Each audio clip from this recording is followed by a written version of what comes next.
Que a rehabilitación do Pazo de Lourizán poida estar en marcha a finais deste ano ou a principios do 2026 é o obxectivo que se marca a Xunta de Galicia. A previsión inicial era que durante este ano 25, estamos ao principio, fixéramos toda a tramitación administrativa de licitación das obras e deixalo todo preparado. Bueno, imos intentalo, decía eu agora, finais deste ano, se está todo preparado, senón principios do ano que ven, para coñecer todos estes datos que é necesario e poder empezar. A mí me gustaría, antes de que rematar o ano, e senón durante o primeiro semestre do ano que ven, sabendo xa exactamente o que hai. Hoxe Alfonso Rueda visitou as instalacións. Fixo acompañado da arquitecta Carme Pinós, do estudo gañador do concurso para a recuperación integral do espazo. O primeiro é coñecer, por iso insisto, xa estamos sobre o terreo, coñecer o estado do edificio, estas estructuras, saber a necesidade de se hai que facer antes algunha obra previa,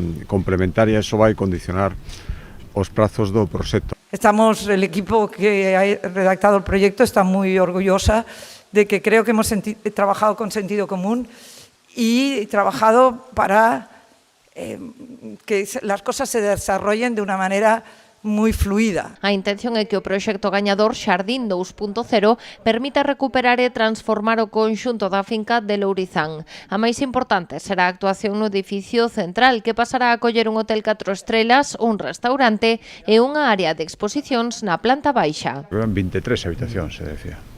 O sea, non queremos facer aquí un gran complexo hosteleiro, buscamos moito máis a calidade e que sexa unha referencia. Creo que podemos facer algo aquí moi bonito e hai exemplos por aí de instalacións que se converteron en unha referencia. Aquí queremos facer tamén, non estamos pensando nun macrohotel nin en algo masificado, todo o contrario.